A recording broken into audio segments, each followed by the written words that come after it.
Meanwhile, back here in Washington, a House panel has voted to advance a resolution holding Attorney General Merrick Garland in contempt of Congress. The House Judiciary Committee did so because they believe Garland's defying their request for audio recordings of the interviews of President Biden that were conducted as part of the case into his alleged mishandling of classified documents. You'll recall they didn't end up bringing a case. Scott MacFarlane is on Capitol Hill. Hello, sir. The Attorney General did something today, and you were there for this, that he rarely does. He showed up willingly in front of cameras to take questions and explain why he's joining the president and invoking executive privilege on these recordings. Let's take a listen. The Justice Department is a fundamental institution of our democracy. People depend on us to ensure that our investigations and our prosecutions are conducted according to the facts and the law and without political influence. We have gone to extraordinary lengths to ensure that the committees get responses to their legitimate requests. But this is not one.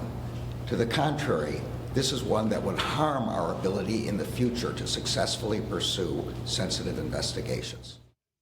So he's okay with legitimate requests, but doesn't think this is one of them. What are lawmakers on the Judiciary Committee saying in response to the Attorney General's argument?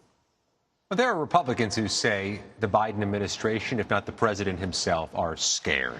Scared by how that audio sounds if the public were to hear it.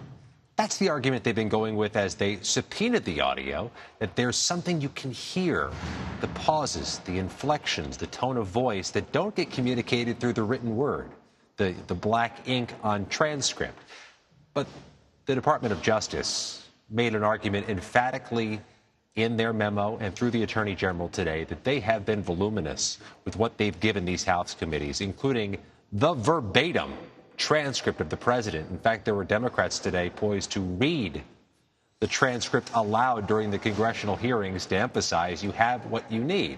And the White House counsel went a step further, Ed, saying there's a concern Republicans will chop and distort that audio and weaponize it, mechanize it for campaign purposes, and they think that's unacceptable. The Attorney General, speaking before cameras on this issue, underscores the significance. They recognize the significance of what they've done, recommending successfully the White House exert executive privilege. Well, have you heard House Republicans say that they would or would not use the audio for political purposes, meaning in ads?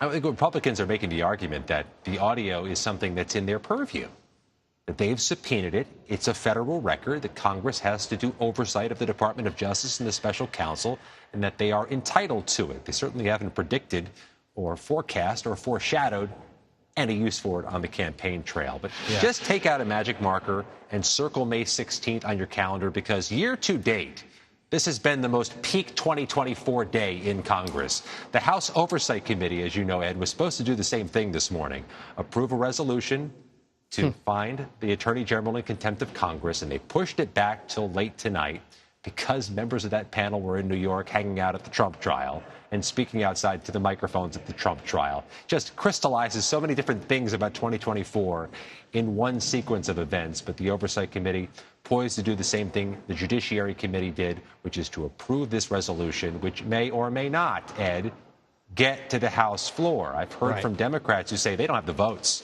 on the Republican side to pass this thing or to even have a quorum in the U.S. House some days. It's not a fait accompli. Yeah.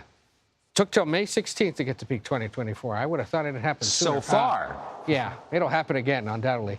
You are also following, real quick, a key vote in the House that would force the delivery of weapons to Israel. Remind us why Republicans wanted to take this vote today. This is a messaging bill. This is going nowhere in the Senate, but Republicans believe this is a message worth sending for several different reasons. The bill that was voted on just before we came to air says that the Biden administration cannot withhold appropriated, approved weapons or money or aid for Israel.